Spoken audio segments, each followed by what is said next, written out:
মনটায় যে কি চাই বুঝি না। এখন হঠাৎ করে মনে হয়েছে বিভিন্ন ধরনের ভর্তা দিয়ে ভাত খাবো। যাই হোক, যেই ভাবা সেই কাজ, ভর্তা বানাইতে বসে পড়ছি। এখানে বানাইছিলাম হচ্ছে সিম ভর্তা, মরিচ ভর্তা ধনেপাতা দিয়ে, আর এটা হচ্ছে গিয়ে কালিজিরার ভর্তা। যাই হোক, তিনটা ভর্তা আমি নিজ হাতে বানাইছি। শুধু যে মনে চাইছে ব্যাপারটা এরকম নয়, আসলে বাজার থেকে অনেকগুলো ধনেপাতা নিয়ে আসছে, তারপর মায়ের বাড়ি থেকে ধনেপাতা পাঠাইছে। তাই দেখলাম যে ধনেপাতাগুলো নষ্ট হয়ে যাওয়ার একটা রিস্ক আছে, এই জন্য ভাবলাম যে একটু বেশি করে ভর্তা বানায় রাখি। ভর্তা যেহেতু বরাবরই ভালো লাগে, ফ্রিজে রাখলাম, আস্তে আস্তে বের করলাম আর খেলাম। ব্যাপারটা ভালো না, এই ভাবা নিয়েই হচ্ছে গিয়ে ভর্তা বানাইতে বসা। আর এত রকমের আইটেমের ভর্তা বানাইছি, মাশাল্লাহ সবগুলা ভর্তাই একদম লোভনীয় আর টেস্টের একদম বেস্ট হয়েছে।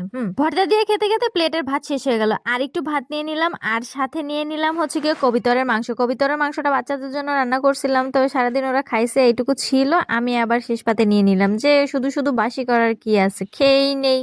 ওদের জন্য কবুতরের মাংস আর আমাদের জন্য রান্না করছিলাম হচ্ছে মুরগির মাংস। আলু দিয়ে মুরগির মাংস। বিখ্যাত কোন জেলার খাবার আমি আসলে জানি না, হয়তো উত্তরবঙ্গেরই খাবার হবে। আলু দিয়ে মাংস ঘাটা খাবারটা, আলু দিয়ে মানে উত্তরবঙ্গের দিকে মনে হয় একটু বেশি খায়।